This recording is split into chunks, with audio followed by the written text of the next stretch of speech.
The next thing I want to look at is this whole idea of monotheistic text in Jesus. And in particular, I want us to look at 1 Corinthians 1:8 through 1 through 6. Now, what's interesting about this text, particularly in the original language, is beautiful structure. In Greek, the text says this: even if there are so-called gods, whether in heaven or whether upon the earth, just as there are gods many and lords many. And you can see, the beauty of the structure. The so-called gods are being divided into two subclasses: gods many and lords many. And perhaps the gods are in heaven and the lords are gods that are on the earth. But you can see that these two are being divided, so-called gods, into gods many and lords many. And those so-called gods are contrasted. Paul says, again, the beauty of this in the original, there's no God except one, Hes. For even just as there is one God, the Father, from whom all things are, and we are to him, and one Lord, Jesus Christ, through whom all things are, and we are through him. And if we just read this in English, just to get the context, therefore, as to the eating of food offered to idols, these are things that don't really exist, we know, and he's probably quoting the Corinthian letter there, quote, an idol has no real existence, and, quote, there's no God but one. So their argument is, look, we can eat meat sacrificed to idols because these pagan gods don't really exist. And then Paul adds, for although there are many so-called gods in heaven or earth, as indeed there are many gods, quote unquote, and many lords, yet for us there is one God, the Father, from whom all things are, and for whom we exist, and one Lord, Jesus Christ, through whom all things are, and through whom we exist. And we can see the structure in the original, no God except one, and you see the word one, and then he starts talking about Hes Theos, one God, and Hes Kurios.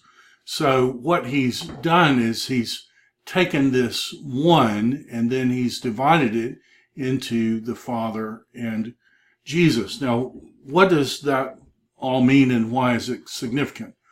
Well, the Jews had a thing called the Shema.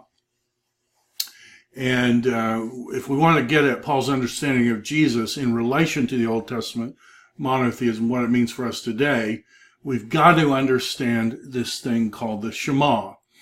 And the Shema goes back to Deuteronomy 6, and it says, this is the commandment, the statutes and the judgments, which Yahweh your God commanded me to teach to you, so that you would do them in the land where you are crossing over to possess, in order that you would fear Yahweh your God, so that you would guard all his precepts and commandments, which I am commanding you, you, your son, and your son's son, all the days of your life, in order that you might stretch out your days.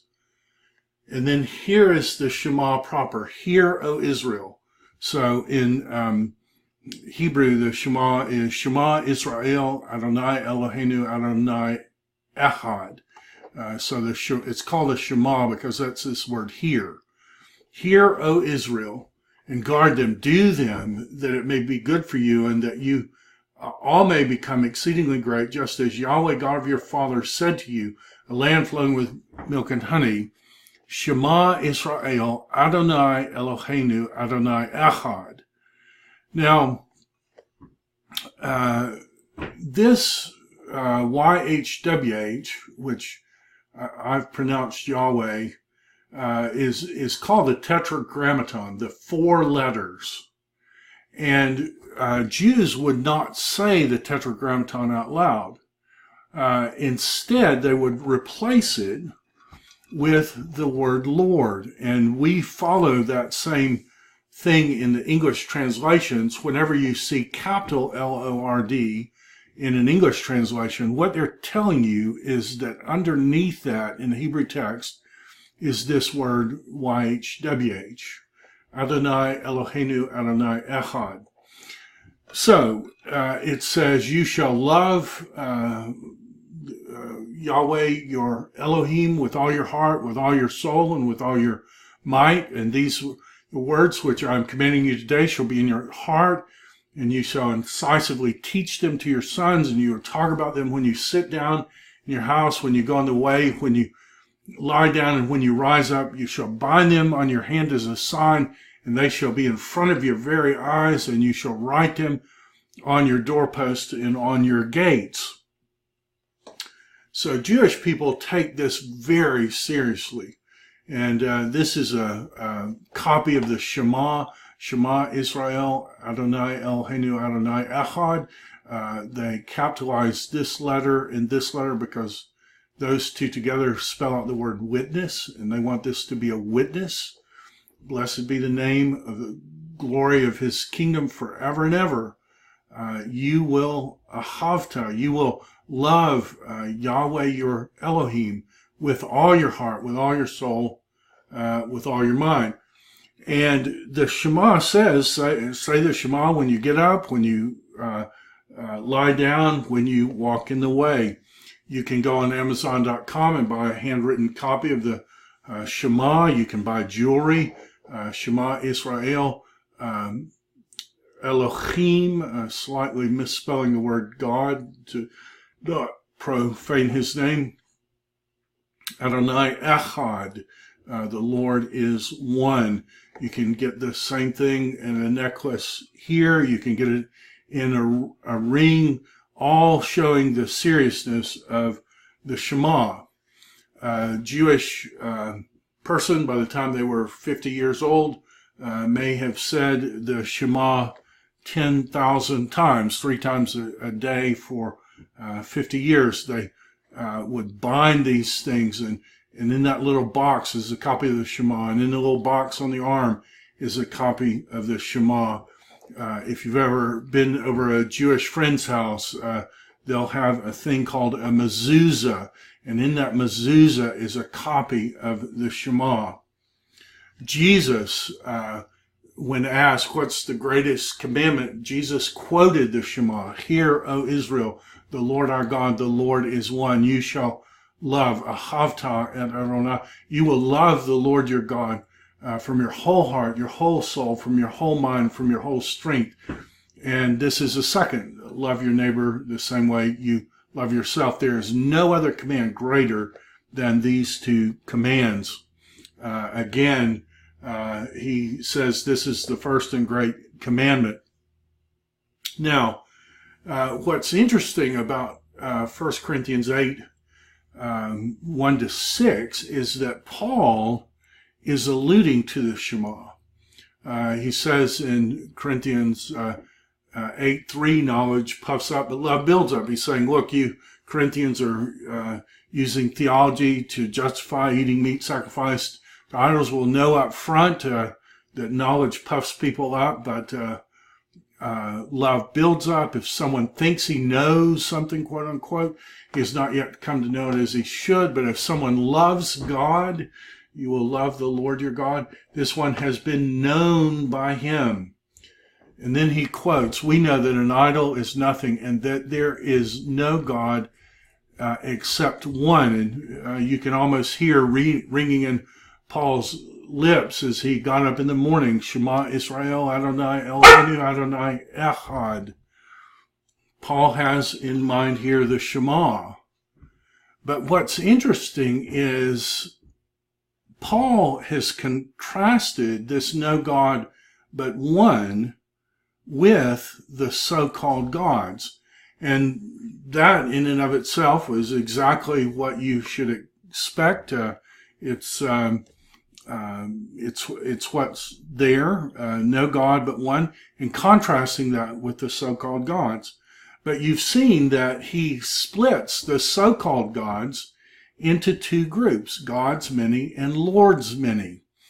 And so you've got the so-called gods, which subdivide into God's many and Lord's many, and those are on one side of the equation, contrasting no God but one.